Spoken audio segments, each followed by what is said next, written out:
Namaskar students, I am Mrs. Kavita Upadhyay, your English teacher. I welcome all the students of class 10 to their English class. Let us begin the class now.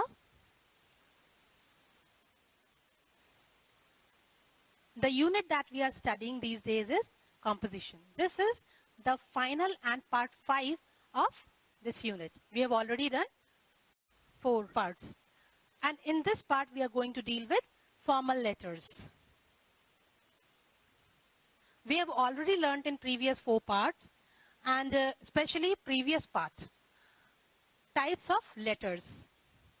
Format of informal letter. How to write informal letters. We read these 3 things in the last part. Okay? Now let us revise what we read about informal or formal letters in last part. Formal letters are the letters written for official or formal purposes. What is the purpose? It may be official or formal. To whom do we write formal letters? To authorities, principal, business relations, editor, etc. and to the people you don't know personally. Okay? We write formal letters to these people and they are written for official and formal purposes. Next, purpose of writing formal letters may be to apply for a leave, change of subject, arrangement of extra classes, complaint about something you are unhappy about, to seek information, apply for a job, to draw attention to some issue, to draw attention of authorities to some issue, or to invite formally. Okay? Next. The format of a formal letter. It is different from the format of an informal letter. First thing is sender's address. Then comes date.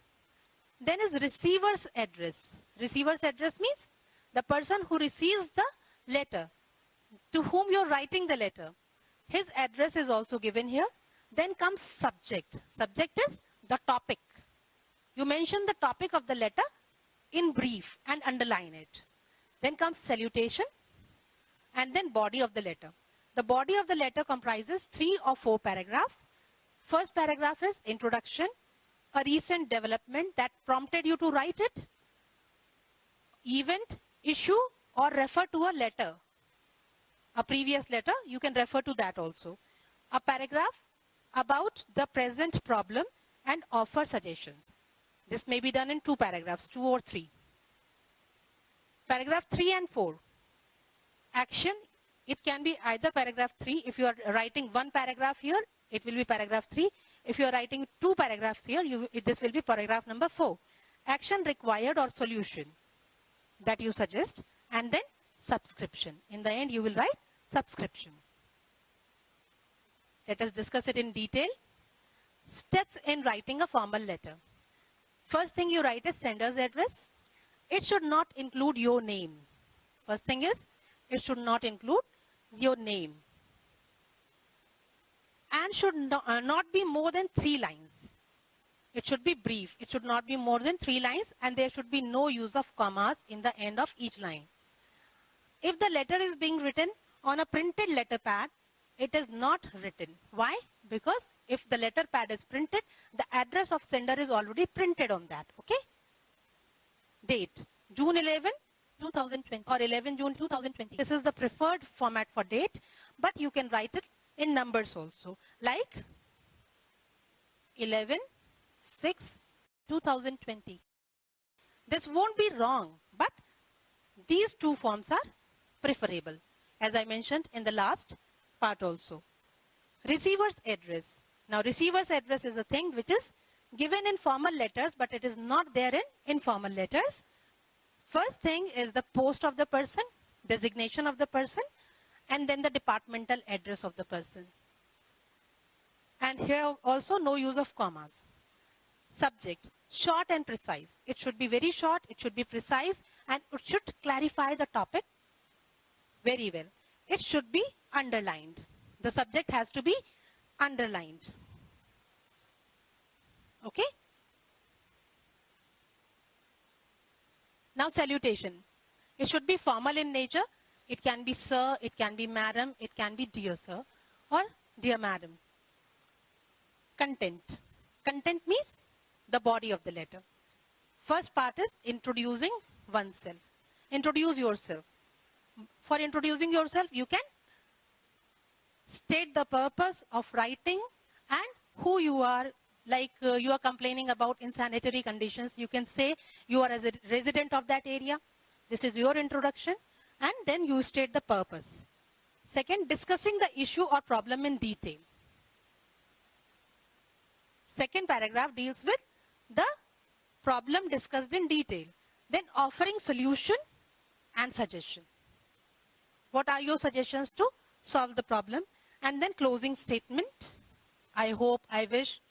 And then subscription. Yours sincerely, yours truly, yours faithfully.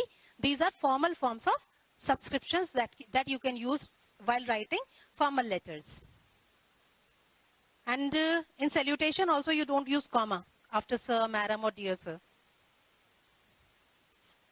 Some expressions to be used in formal letters. For introduction you can use with reference to.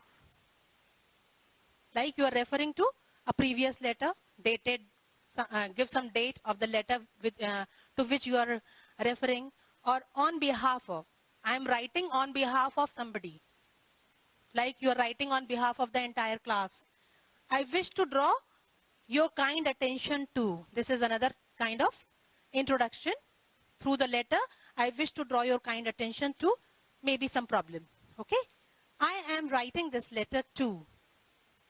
Now you are stating the purpose. I am writing this letter to whatever purpose you want to write here. This is to bring to your kind notice. Okay?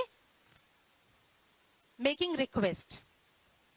I would be grateful. If you are making request, you will say, I would be grateful if you would do something, something, something.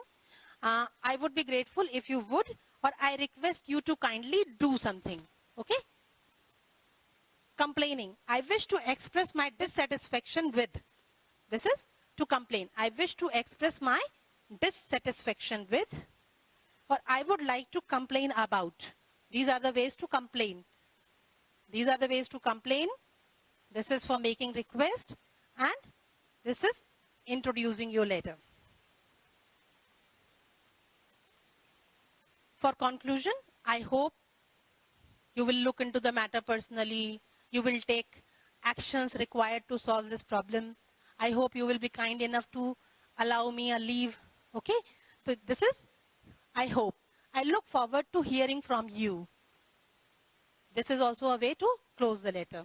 Enclosing documents. If you are enclosing some other document, you can say dash is one paper. If you are enclosing one document, you will write is. If you are enclosing more documents, if you are applying for job, your CV along with some documents, supporting documents will be enclosed, then you will use are. Enclosed herewith. This is the way to enclose documents. Now, let us check our progress. We have learnt about format and steps in writing a formal letter. Let us check whether we have learnt it or not. State whether true or false. You have to mention whether these statements are true or false. You just take out your copy and then note down the number 1, 2, 3, 4, 5 and write answers when I read the sentence. Answer should be either tick and cross or T or F or true or false. We write the subject in informal letters only. This is the first sentence. We write the subject in informal letters only. Second is the subscription yours lovingly is often seen in formal letters. The subscription yours lovingly is often seen in formal letters. This is the second sentence. Look at the third one. Date is written below the receiver's address. Third is date is written below the receiver's address. Fourth, date should not be underlined. Date should not be underlined. Fifth is subject should be detailed. Sixth is subject should be underlined. Sixth is subject should be underlined. Now, let us see the answers. We write the subject in informal letters. It is false. We write subject only in formal letters. The subscription yours lovingly is often seen in formal letters. It is also false because yours lovingly is used in informal letters. Date is written below the receiver's address. It is false. In the format, date is written below the sender's address. Date should not be underlined. It is true. Date should not be underlined. Only subject should be underlined. Subject should be detailed. It is false. Subject should be concise. Subject should be underlined. It is true. Subject should be underlined. Now the next page. Number 7. We can find the expression hope you are doing well in formal letters. Do we find this expression in formal letters? If yes, it is true, otherwise false. My dear sir is a correct salutation for a formal letter. My dear sir is a correct salutation for a formal letter. Yours faithfully is a subscription we find in a formal letter. This is 9th one. And 10th, you write an informal letter to the editor of a newspaper. If you're writing to the editor of a newspaper, you will write informal letter. 11th is sender's address should include sender's name. 11th is sender's address should include sender's name. Let us see the answers. We can find the expression hope you are doing well in formal letters. It is false. It is not found in formal letters. It is an expression used in informal letters. My dear sir is a correct salutation for a formal letter. It is false. My dear sir, you don't use my while writing a formal letter. Yours faithfully is a subscription we find in a formal letter. It is true. For a formal letter, we use subscription like yours faithfully, yours sincerely, yours truly. 10th is, you write an informal letter to the editor of a newspaper. It is false. You write a formal letter. You don't have personal relations with the editor of a newspaper. So you write a formal letter to the editor of a newspaper. So this statement is false. Sender's address should include sender's name. It is false. It should not include sender's name. I hope you have got all the answers correct. Now, this is a letter written to the principal of a school. Can you tell why he became angry on reading it? This is a letter somebody wrote to the principal of a school and he became very, very angry when he read it. Why? My dear principal sir, how are you? Hope you're fine.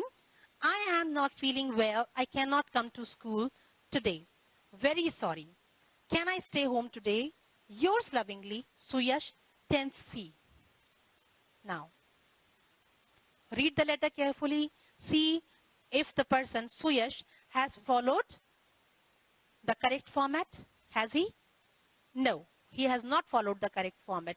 He should have addressed the principal, then the name of the school of which the principal is, and then the city's name. After that, he should have written the date. Because in application, we do not write the sender's address. So, date is given after the receiver's address. This, my dear, is not written in formal letters.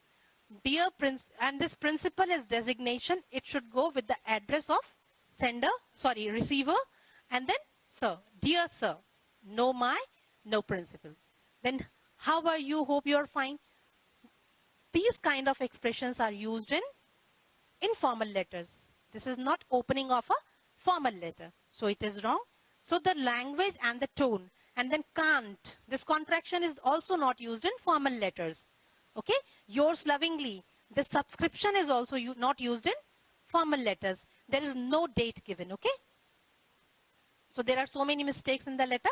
I hope you will not make such mistakes after practicing writing letters. Let us write formal letters now. An application. The first thing that we are going to write is an application with which we are so well acquainted. Okay. Now the situation is, you are Anit, a student of class 10th at Sarvodaya Inter College, Aligarh. The name of school is given. And Your name, Anit, is also given here. Write an application to your principal requesting her to arrange extra classes in the subject English.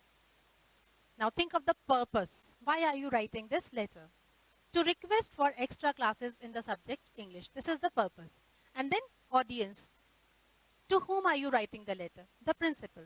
What kind of relationship you have with the principal? It is formal. So, in the mind map, you will choose format of which letter? The formal letter type of format. Formal. The formal letter format will be used. Now, you have also to think about the reason for request. Why are you requesting for extra classes? And on behalf of the class, you are going to write on behalf of the class. And then, the most important thing is follow coda rule, which you know so well now.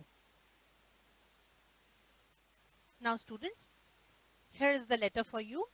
First, we will write the receiver's address. We are not writing sender's address here. Why? Because Anit is the student of that school and all his details are already there.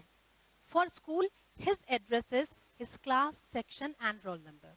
So when you are writing an application to your principal, you need not write your address. So here the letter starts with the address of the school and designation of the principal. The principal, Sarvodaya Inter College, Aligarh. Then comes date, December 10, 2019. Subject. Subject is request for extra classes in the subject English for class 10C. And C, the subject is underlined. Then comes salutation, Madam. On behalf of the students of class 10C, I wish to state that our English teacher, Mrs. Reena Jan, has been on a long medical leave during the current session. This is the reason. She had been on leave for a long time. During this session, our English course is lagging behind. And board examinations are round the corner. Round the corner means are approaching, are very close. Board examinations are very close. It is already December. We are worried that we will not be able to revise our course in time. And our concern is that we will not be able to do our revision work in time for the board exams. I therefore request you to kindly make arrangements for extra classes in the subject English for us. For us means for class 10C that you have already stated. All the students will be highly grateful to you. Grateful means thankful to you. Thanking you, yours obediently. This is subscription and this is formal leave taking.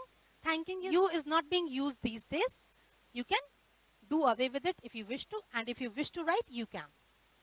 Yours obediently, then the name, class 10C and roll number 10. This is the address for school's sake. I hope you have understood writing application now. Comes a letter of complaint.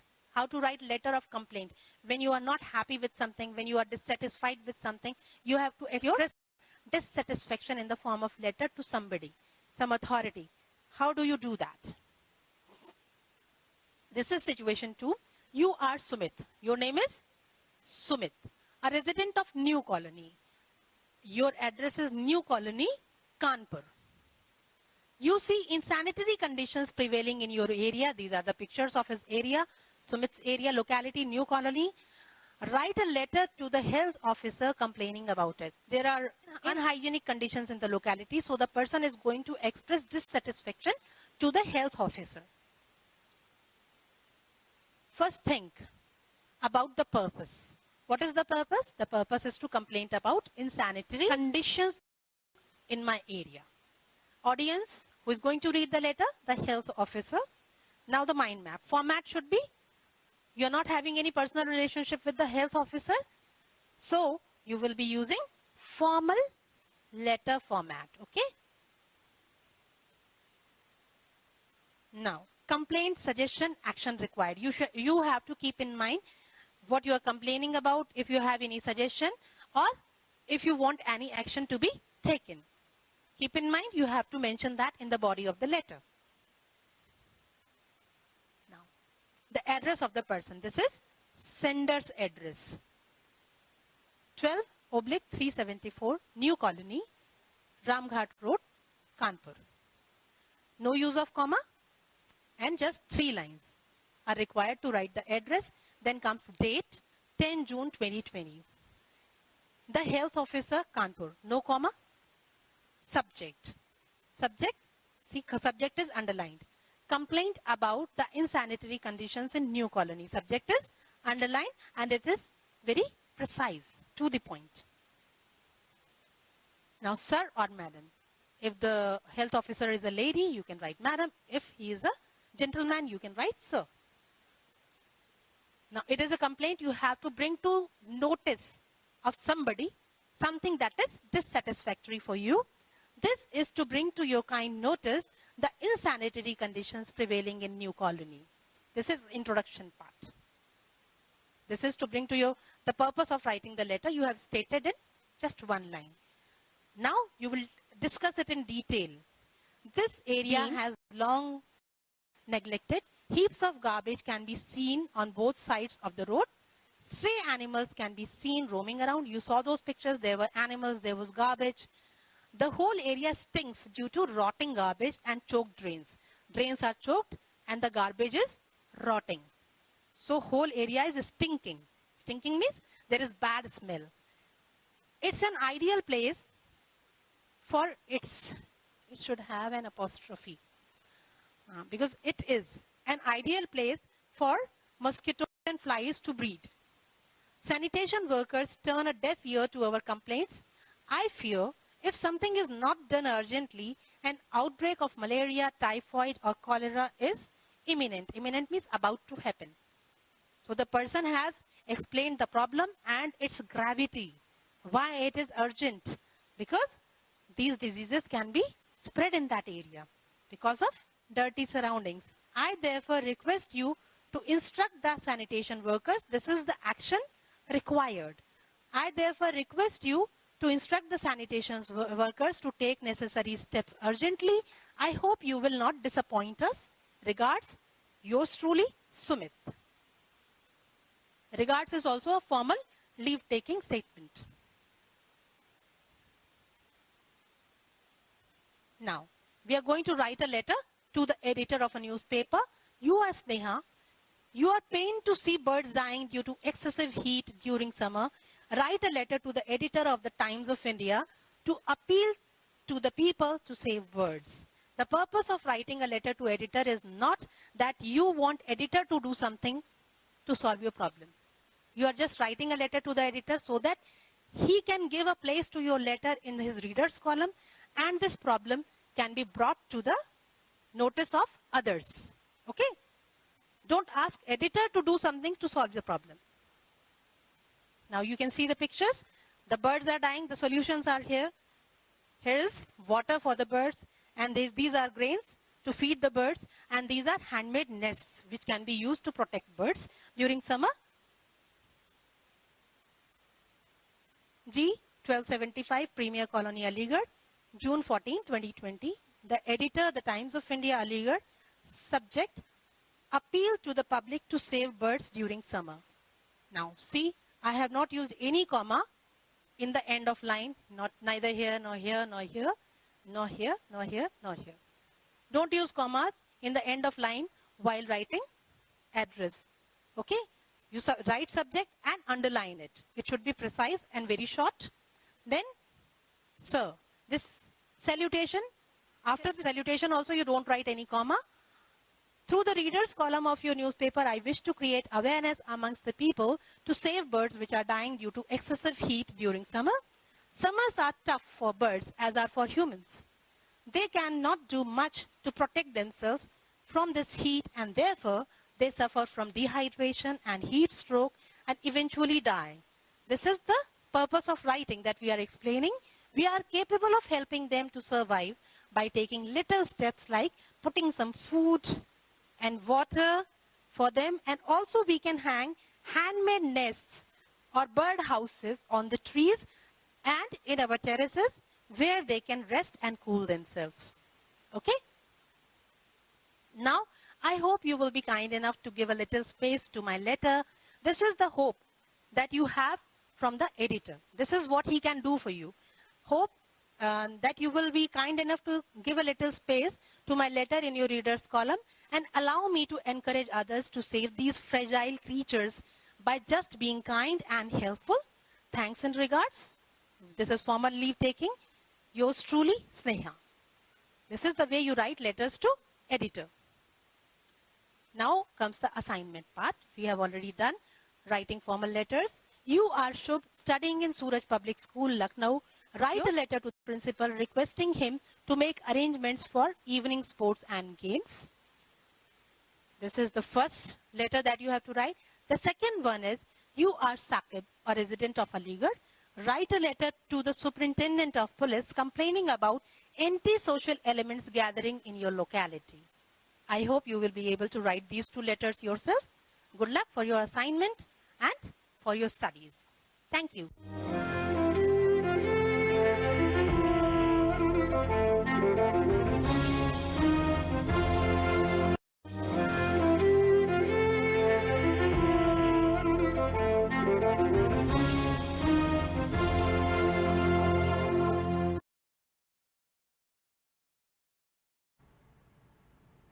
नमस्कार बच्चों, मैं वंदना वर्मा, प्रवक्ता नारी शिक्षा निकेतन inter college, आज फिर आपके समक्ष उपस्थित हूँ। बच्चों, आज हम कक्षा 12 विषय गणित के अध्याय 4 सारणिक के भाग 5 का अध्ययन करेंगे।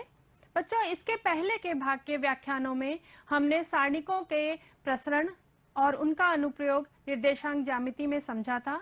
हमने किसी आव्यूह का सहखंडज ज्ञात करना सीखा था तथा किसी वर्ग आव्यूह का व्युत्क्रम भी समझा था। पिछले भाग में बच्चों हमने किसी वर्ग आव्यूह के व्युत्क्रम ज्ञात करना सीखा तथा उससे संबंधित प्रमेय को भी जाना था और हमने बीजीय समीकरण की सहायता से भी व्युत्क्रम ज्ञात करना सीखा था। तो बच्चों, मुझे आशा है कि पिछले भाग के व्याख्यानों को आपने अच्छे से समझ लिया होगा और उनसे संबंधित प्रश्नों का अभ्यास भी कर लिया होगा। तो चलिए चलते हैं हम आज के भाग की ओर, यानी अंतिम भाग में, और देखते हैं आज शिक्षण के बिंदु क्या हैं जिन पर हमको चर्चा करनी है। तो सर्वप्रथम है बच्चों पुनरावलोकन, जिसमें कि हम जो आपको पढ़ा चुके हैं पहले, हम उसकी पुनरावृत्ति करेंगे। इसके बाद हम जानेंगे संगत तथा असंगत रैखिक समीकरण निकाय क्या है और रैखिक समीकरण निकाय की संगतता की जांच करेंगे, अर्थात कि कोई भी रैखिक समीकरण निकाय यदि आपको दिया है वह संगत है अथवा असंगत है। इसके बाद हम आव्यूह विधि द्वारा रैखिक समीकरण निकाय के हल ज्ञात करेंगे और अंत में ग्रह कार्य। तो चलिए आगे देखते हैं, पुनरावलोकन से प्रारंभ करते हैं। बच्चों, आपको पिछले भाग में हम बता चुके हैं कि व्युत्क्रमणीय और अव्युत्क्रमणीय आव्यूह क्या होते हैं। तो बच्चों, व्युत्क्रमणीय आव्यूह यदि किसी आव्यूह का सारणिक नॉट इक्वल टू 0 होता है, अर्थात वह शून्य ना हो, तब हम उसे व्युत्क्रमणीय आव्यूह कहते हैं। और यदि किसी आव्यूह का सारणिक इक्वल टू 0 हो, अर्थात शून्य के बराबर हो, तब हम उसे अव्युत्क्रमणीय आव्यूह कहते हैं। बच्चों, ये हम पढ़ चुके हैं और हमने एक प्रमेय को भी समझा था कि एक वर्ग आव्यूह ए के व्युत्क्रम का अस्तित्व है यदि और केवल यदि ए व्युत्क्रमणीय आव्यूह है। अर्थात कि मैंने आपको बताया था कि यदि किसी वर्ग आव्यूह ए के व्युत्क्रम का अस्तित्व होता है तो वह व्युत्क्रमणीय होता है, व्युत्क्रमणीय आव्यूह होता है और इसका विलोम भी सत्य होता है। अर्थात यदि कोई आव्यूह ए व्युत्क्रमणीय है तो उसके व्युत्क्रम का अस्तित्व होगा। अतः यह स्टेटमेंट दोनों प्रकार से सत्य होती है और हमने पिछले भाग में इसको सिद्ध भी किया था। इसके बाद हमने बच्चों वर्ग आव्यूह ए के व्युत्क्रम का सूत्र भी जाना था। ए इनवर्स या ए व्युत्क्रम बराबर होता है 1 अपॉन सारणिक ए बराबर into adjoint A. Adjoint A यानी कि इस आव्यूह ए का सहखंडज। तो बच्चों, ए इनवर्स ज्ञात करने के लिए हम पहले क्या ज्ञात करते हैं? किसी भी आव्यूह का सारणिक और फिर उसका सहखंडज ज्ञात करते हैं और इसको इस सूत्र में रख देते हैं, तो हमारा ए का व्युत्क्रम या ए इनवर्स आ जाता है। अब देखते हैं संगत तथा असंगत रैखिक समीकरण निकाय क्या होते हैं। तो पहले संगत समीकरण निकाय। तो बच्चों, यदि समीकरण निकाय का कम से कम एक हल विद्यमान है तो समीकरण निकाय संगत कहलाता है। अब बच्चों, इसमें आप देख रहे हैं कम से कम एक हल, यानी कि इसमें दो स्थितियां बनेंगी, यानी कि इसमें एक अद्वितीय हल, यदि किसी समीकरण निकाय का एक अद्वितीय हल हो तो भी वह संगत होगा, तथा अनंत हल।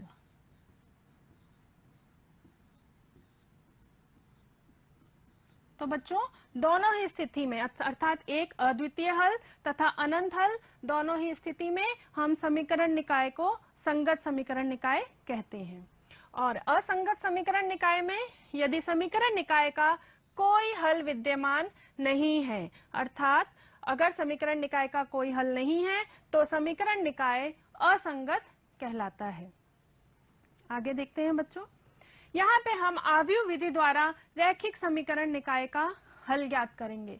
तो बच्चों, जैसा कि आप लोग देख रहे हैं कि यहाँ पे एक तीन चरों वाला रैखिक समीकरण निकाय हमने लिया है।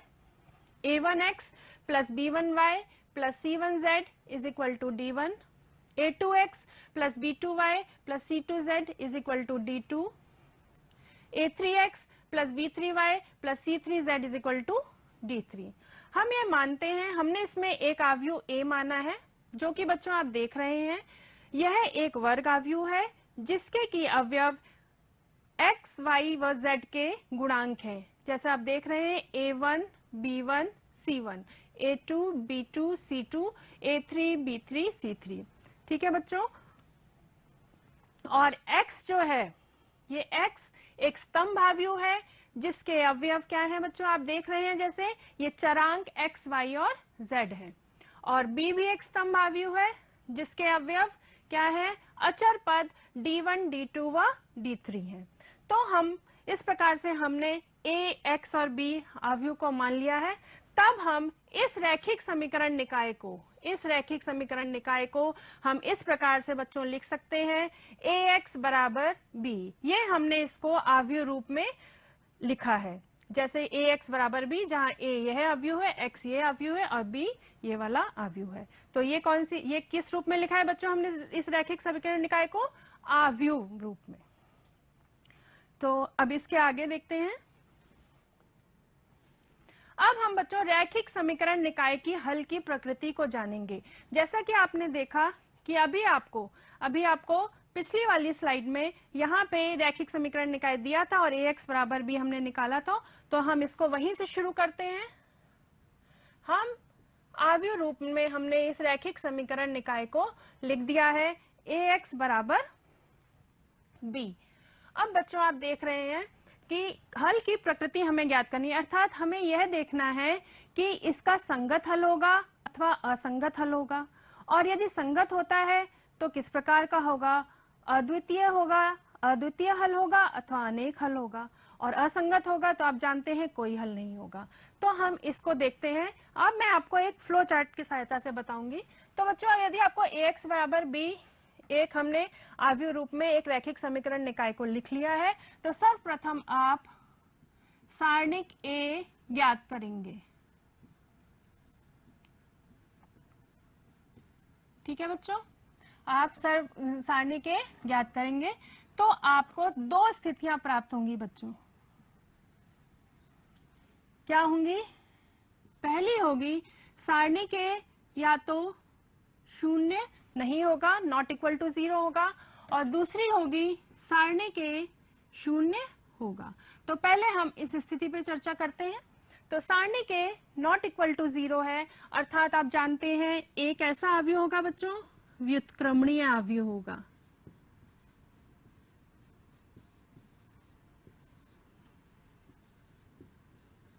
ठीक है, अब हमने एक प्रमेय पढ़ी है कि यदि कोई वर्ग आव्यूह A व्युत्क्रमणीय है तो उसके व्युत्क्रम का अस्तित्व होता है। यह प्रमेय हम पहले के व्याख्यानों में पढ़ चुके हैं। तो अतः A इनवर्स या A व्युत्क्रम का अस्तित्व है।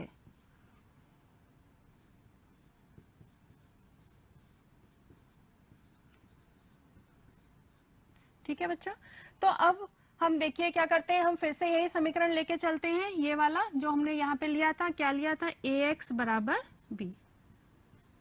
ठीक है बच्चों, अब चूंकि a इनवर्स या a व्युत्क्रम का अस्तित्व है, इसलिए हम इसमें क्या करेंगे, a इनवर्स से इसमें पूर्व गुणन करेंगे। तो आप लिखेंगे a इनवर्स से पूर्व गुणन करने पर। ठीक है बच्चों, पूर्व गुणन यानी प्री मल्टीप्लाई। तो आप इसको ऐसे लिख सकते हैं, a inverse ax is equal to a inverse b।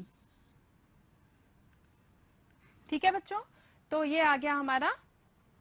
अब आप देखिए इसमें हमने पूर्व गुणन क्यों किया है। पूर्व गुणन इसलिए किया है बच्चों, आप जानते हैं, आपने जब आव्यूह में पढ़ा था, यदि हम दो आव्यूह लेते हैं a और b, और यदि हमें इनका गुणनफल ज्ञात करना है, तो उसके लिए कंडीशन है कि आव्यूह a की स्तंभों की संख्या आव्यूह b की पंक्तियों के संख्या के समान होनी चाहिए। तो इस प्रकार से इसीलिए हमने यहाँ पे a इनवर्स से पूर्व गुणन करा है, जिससे कि हम a इनवर्स और b का गुणनफल हो सके। अब देखिए बच्चों, अब यहाँ पे हम सहचर्य गुणन द्वारा, सहचर्य गुणन या एसोसिएटिव प्रॉपर्टी के द्वारा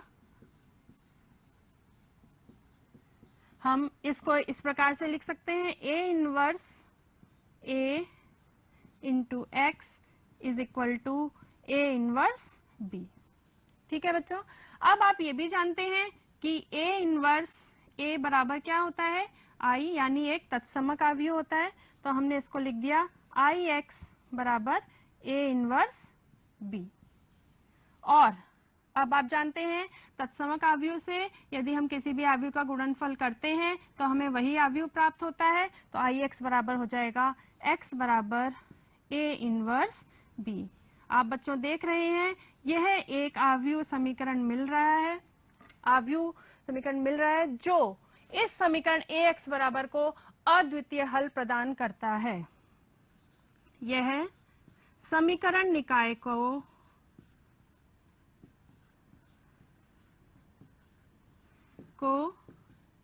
अद्वितीय हल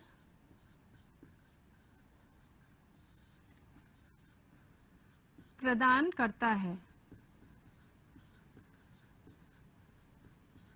और बच्चों ये क्यों करता है अद्वितीय हल? अद्वितीय हल क्यों करता है? क्योंकि हम ये भी पढ़ चुके हैं कि किसी वर्ग आव्यूह का यदि व्युत्क्रम का अस्तित्व होता है तो वह अद्वितीय होता है।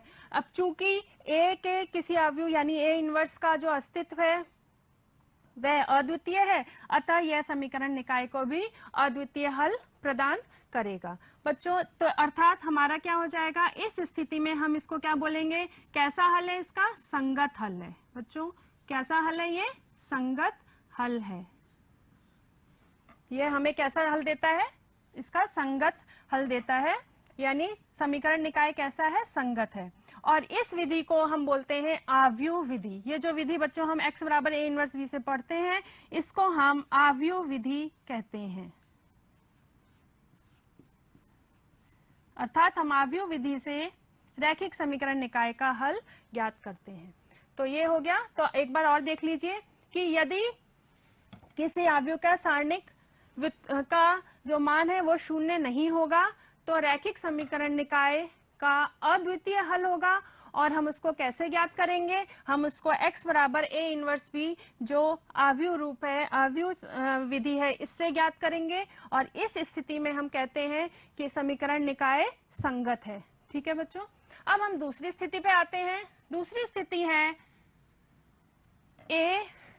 a का जो सारणिक है वो क्या है, शून्य है। अर्थात यहाँ पे a क्या है, a अव्युत्क्रमणीय है।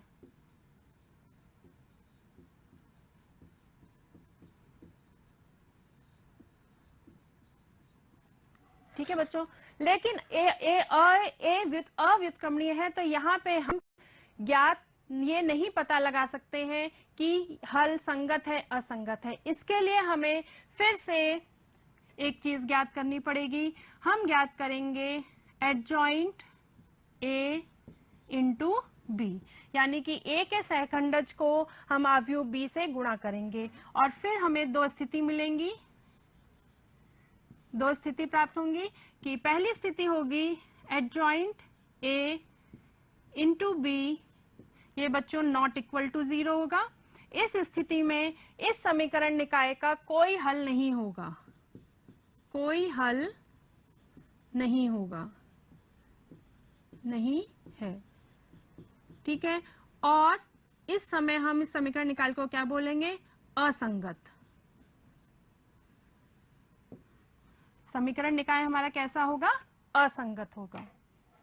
और यदि adjoint A into B is equal to 0 आता है बच्चों, तब आप ध्यान से सुनिएगा, तब हमें दोनों स्थिति हो सकती हैं। तब हमारा जो निकाय है वह संगत भी हो सकता है और असंगत भी हो सकता है। लेकिन यदि संगत होगा बच्चों, तब इसके अनंत हल होंगे,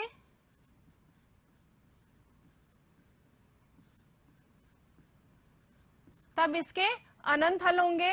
और यदि यह असंगत होगा, तब इसका आप जानते हैं कोई हल नहीं होगा, कोई हल नहीं होगा, ठीक है बच्चों। तो ये हमने कर लिया। अब बच्चों लेकिन आपके इस अध्याय में हम उन्हीं रैखिक समीकरण निकायों के हल तक सीमित रहेंगे जिनका की हल कैसा है बच्चों? अद्वितीय हल है। जांच तो बच्चों आपको ये करनी है, जैसे मान लीजिए अगर सारणी के शून्य आ जाता है तो आगे आपको जांच करनी है, पर हल सिर्फ हमारे अध्याय में उन्हीं समीकरण निकायों का है जिनका की अद्वितीय हल है। तो बच्चों ये आपको समझ में आ गया होगा, इसको अच्छे से समझ लीजिएगा।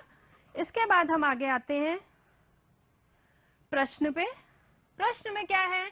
दिए गए रैखिक समीकरण निकाय को आव्यूह विधि द्वारा आपको हल करना है बच्चों। तो आव्यूह विधि अभी आपको मैंने बताई है, क्या बताई है? हमने आपको आव्यूह विधि बताई है x is equal to A inverse B, ठीक है। लेकिन ये इसके पहले, ये तो आव्यूह विधि है, लेकिन इसके पहले अभी हम ये देखेंगे कि इस समीकरण निकाय का हल किस प्रकार का है। उसके लिए हम क्या निकालेंगे बच्चों? हम सारणिक ए निकालेंगे। तो सबसे पहले हम आव्यूह लिख लेते हैं। जैसा आपको बताया था, ए आव्यूह क्या होता है? ए आव्यूह होता है जिसमें कि हम x, y और z के क्या लेते हैं बच्चों? गुणांक लेते हैं। तो उससे बनेगा, तो क्या आएगा? 3 - 2 3 2 1 -1 4 -3 2, ठीक है बच्चों। और बी आव्यूह आप जानते हैं वो किससे बनता है? बी आव्यूह के अवयव होते हैं जो कि हमारे अचर पद हैं। अचर पद क्या है? 8 1 और 4, ठीक है। और एक्स आव्यूह भी एक स्तंभ आव्यूह होता है जो कि चरांकों से बनता है, यानी एक्स, वाई और z, ठीक है बच्चों। तो अब सबसे पहले हम क्या निकालेंगे? सारणिक ए निकालेंगे। सारणिक ए निकालने के बाद ही हम आगे की स्थिति देख पाएंगे। तो सारणिक ए मैं यहाँ पे आपको R1 के सापेक्ष प्रसरण कर रही हूँ। ये हम बच्चों सारणिक निकालना सीख चुके हैं, ठीक है। R1 के सापेक्ष प्रसरण कर रही हूँ। तो यहाँ पे हम 3 और यहाँ पे आएगा 2 - 3 -2 और इसका हम निकालेंगे तो आएगा 2 2 = 4 -4 +3 और -6 -4। इसको हल करते हैं तो 3 × -1 -+ 4 + 4 बच्चों हो जाएगा 8 +3 × -10, ये हमारा आएगा -3 +16 -30।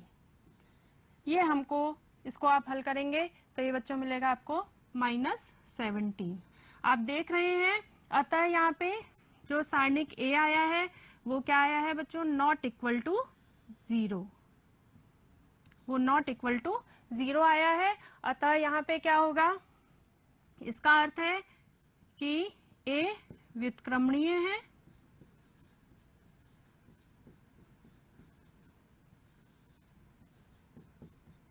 अतः समीकरण निकाय का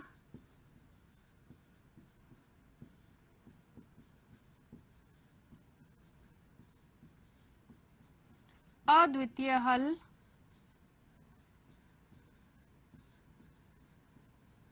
होगा है। ठीक है बच्चों, इस प्रकार से हमने इसको कर दिया है, इस समीकरण निकाय का अद्वितीय हल है। अब बच्चों जब अद्वितीय हल आ गया है तो इसका मतलब अब हम कौन सा समीकरण लेंगे, हम इस आव्यूह विधि से इसको निकालेंगे, x is equal to A inverse B से। किससे? x is equal to A inverse B से हम इसका हल ज्ञात करेंगे। अब देख रहे हैं आप, इसका हल ज्ञात करने के लिए यहाँ पे हमारा जो है ये x क्या होना चाहिए, तो हम इसमें पहले क्या निकालेंगे, a इनवर्स निकालेंगे। तो a इनवर्स निकालने के लिए यहाँ पे हम पहले इनके सहखंडज निकालेंगे। ठीक है बच्चों, तो इसको हम कर देंगे, सहखंडज निकालने के लिए हम इसको a11 निकालेंगे। तो निकालते हैं बच्चों, a11 निकालेंगे। तो आप देख रहे हैं यहाँ से, ये हम सीख चुके हैं। तो 1 + 1 क्या होता है, 2, 2 एक सम संख्या है तो प्लस का निशान, और यहाँ पे इसको हल करेंगे तो 2 1 = 2, माइनस 3 इंटू -1 कितना होगा बच्चों, 3, तो ये हमको देगा -1। इसके बाद a12 ज्ञात करेंगे।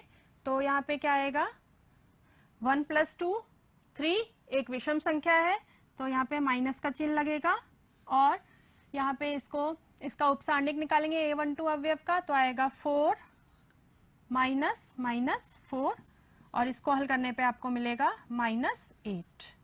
इसके बाद a13, 1 + 3 क्या होता है बच्चों, 1 + 3 4, 4 एक सम संख्या है तो प्लस का चिन्ह लगाएंगे, और यहाँ पे हम फिर इसका उपसारणिक लिखेंगे तो आपको क्या मिलेगा, -6 -4, यानी कि -10। ठीक है बच्चों, अब देखिए हम निकालते हैं a21 यानी इसका। तो a21 निकालने के लिए 2 + 1 क्या होता है, 3 एक कैसी संख्या है, विषम संख्या है, माइनस। बच्चों एक बार मैं आपको इसका फॉर्मूला और एक बार, वैसे आप पढ़ चुके हैं फिर भी बता देती हूँ। aij हमने पढ़ा था -1 की power i + j into mij, जहाँ mij ijवें अवयव का उपसारणिक है, ये आप पढ़ चुके हैं वैसे, फिर भी मैंने आपको बता दिया। 2 + 1 क्या होता है बच्चों, 3 एक विषम संख्या है तो माइनस का निशान लगाएंगे, और फिर हम इसका निकालेंगे उपसारणिक, तो आएगा -4 -9, और इसको आप हल करेंगे तो ये आपको मिलेगा -5। इसी तरह हम a22 ज्ञात करेंगे। तो 2 + 2 4, एक सम संख्या है तो आपको क्या मिलेगा, प्लस का निशान, और इसका निकालेंगे तो आपको मिलेगा 6 -12, और यह आ जाएगा -6। इसके बाद हम ज्ञात करेंगे a23, 2 + 3 कितना होता है, 5 होता है। तो 5 करने के बाद आपका 5 एक विषम संख्या है तो हम माइनस का चिन्ह लगाएंगे, और यहाँ पे इसको हल करेंगे तो आपको मिलेगा -9 -8, और इसको अगर आप हल करेंगे तो आपको मिलेगा 1। ठीक है बच्चों, अब यहाँ पे मैं आपको आगे का बता देती हूँ।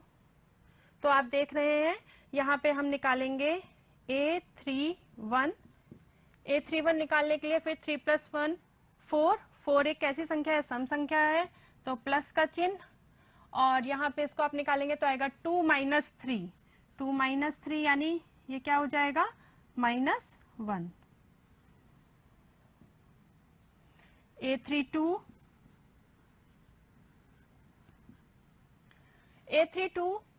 ये हमारा आएगा 3 + 2, फिर एक कैसी संख्या है, एक विषम संख्या है तो माइनस का चिन्ह आएगा, और इसका भी हम उपसारणिक ज्ञात करेंगे तो हमें मिलेगा -3 -6 और इसको हल करने पे आएगा 9।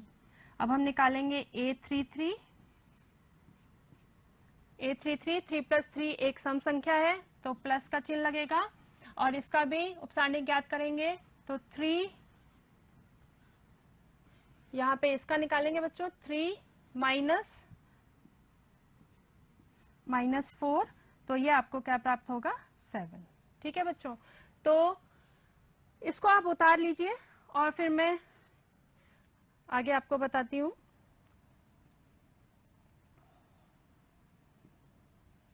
अब देखा हमने कि हमारा A11 बच्चों आया था -1, A12 हमारा था -8, A13 था -10, A21 -5, A22 -6, A23 था हमारा 1, A31 था हमारा -1, A32 था 9 और A33 निकला था बच्चों हमारा ये 7। ठीक है बच्चों, इस प्रकार से हमने ये निकाला था। तो अब देखिए, अब हम क्या निकालना है, हमें एडजॉइंट A निकालना है। एडजॉइंट A बच्चों क्या होता है, हम इनको इन जो पंक्तियां इनको स्तंभ के रूप में लिखते हैं।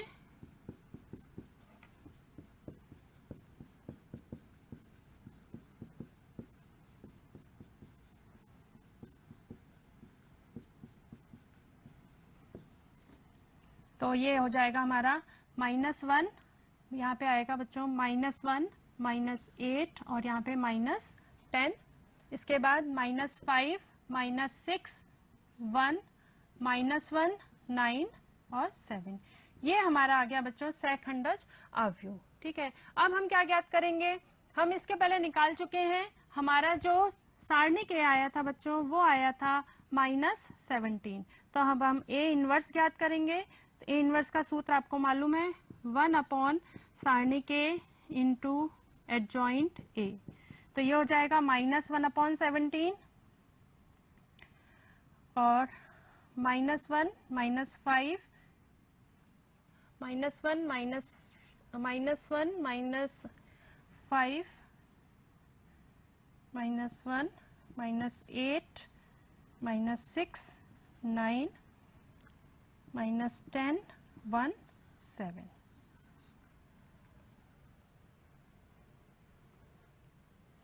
ठीक है, तो ये आ गया। अब बच्चों हमें क्या निकालना है, हमने ये समीकरण अभी अवयव विधि का पढ़ा, x बराबर A इनवर्स B। ठीक है बच्चों, तो अब हम इसमें मान रख देंगे। x अवयव आपने पढ़ा था क्या था, अभी आपको बताया था x y z। A inverse हम निकाल चुके हैं। A इनवर्स हमने कितना निकाला है, -1/17 -1 -8 -10 -5, यहाँ बच्चों में माइनस है, -5 -6 1 -1 9 7। और जो अवयव हमारा B था वो कैसे बना था बच्चों, वो हमारे अचर पदों को लेकर बना था, वो है हमारे 8 1 4। अब हम क्या करेंगे, A इनवर्स और B का मल्टीप्लिकेशन करेंगे। और मल्टीप्लिकेशन का अस्तित्व है गुणनफल का, क्यों, क्योंकि इसमें कितने स्तंभ है बच्चों, 3 स्तंभ है और B में हमारी 3 पंक्तियां हैं। तो हम इसका करेंगे -8 -5 -4 -64 -6 +36, इसके बाद -80 +1 +28। ठीक है, तो ये आ गया हमारा x y z is equal to -1/17। इसको आप हल करेंगे तो आएगा -17, यहाँ आपको मिलेगा -34 और यहाँ मिलेगा -51। अब चूंकि ये अवयव है तो ये जो बाहर संख्या है ये अंदर प्रत्येक अवयव से मल्टीप्लाई हो जाएगी, x y z तो ये आपको मिलेगा 1 2 3। यहाँ पे हमने अंदर क्या करा है बच्चों, -1/17 से पूरे में मल्टीप्लाई कर दिया है। तो इस प्रकार दोनों तरफ यदि आप तुलना करेंगे तो x बराबर हमें मिलेगा 1, y बराबर मिलेगा 2 और z बराबर हमें 3 प्राप्त होगा। तो बच्चों आप देख रहे हैं ये सवाल आप अच्छे से कर लीजिएगा, ये परीक्षा में कभी कभी विस्तृत उत्तरीय में पूछे जाते हैं।